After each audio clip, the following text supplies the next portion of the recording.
নমস্কাৰ বন্ধু বান্ধৱীসকল, আপোনালোক সকলোকে মোৰ চেনেলৰ অন্য এটা ভিডিঅ'লৈ বহুত স্বাগতম জনাইছোঁ। আজি ক'বলৈ গৈ আছোঁ মহাদেৱক সন্তুষ্ট কৰিবলৈ শাওনৰ প্ৰথম সোমবাৰটোত কি নিয়ম পালন কৰিব লাগে। গতিকে বলকচোন ভিডিঅ'টো আৰম্ভ কৰোঁ। মহাদেৱক সন্তুষ্ট কৰিবলৈ শাওন মাহৰ সোমবাৰে পালন কৰক এইসমূহ নিয়ম। শাওনৰ সোমবাৰে ভোলানাথক সন্তুষ্ট কৰাৰ লগতে অপৰিসীম সুখ আৰু সমৃদ্ধি লাভ কৰাৰ এক সোণালী সুযোগ। সোমবাৰে উপবাসে আৰু ভগৱান শিৱক পূজা কৰিলে অপৰিসীম সুখ আৰু সমৃদ্ধি হয় বুলি বিশ্বাস কৰা হয়।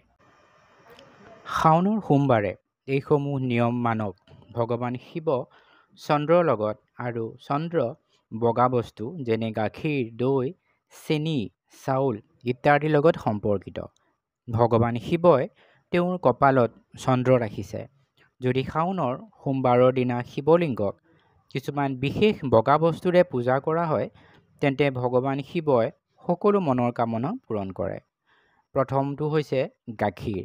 কেঁচা গাখীৰৰ সৈতে ভগৱান শিৱক অভিষেক কৰক। এনে কৰিলে ঘৰৰ কাজিয়া আৰু বিসংগতিবোৰ নাইকিয়া হৈ যায়, পৰিয়ালটোলৈ শান্তি নামি আহে আৰু কৰ্মক্ষেত্ৰত শুভ ফল লাভ কৰে। তাৰ পিছত হৈছে দৈ। শাওনৰ সোমবাৰে দৈৰ সৈতে ভগৱান শিৱক আগবঢ়াব পাৰে। ইয়াৰ দ্বাৰা আপোনাৰ জীৱনৰ সকলো বাধা আঁতৰি যাব, অসম্পূৰ্ণ কাম সম্পূৰ্ণ হ'ব, আপোনাৰ জীৱনলৈ সুখ আৰু সমৃদ্ধি আহিব। তাৰ পিছত হৈছে চেনি। শাওনৰ সোমবাৰে শিৱলিংগত চেনি আগবঢ়াব পাৰে। এনে কৰিলে বুদ্ধি, একাগ্ৰতা আৰু স্মৃতিশক্তি বৃদ্ধি পায় আৰু একে সময়তে জীৱনলৈ মধুৰতা আহে।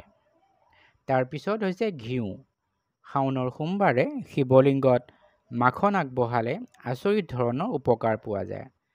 যি দম্পতীয়ে সন্তানৰ সুখ পাবলৈ অক্ষম, তেওঁলোকে শাওনৰ সোমবাৰে শিৱলিংগত ঘিউ আগবঢ়ালে সন্তানৰ সুখ লাভ কৰিবলৈ সক্ষম হয়।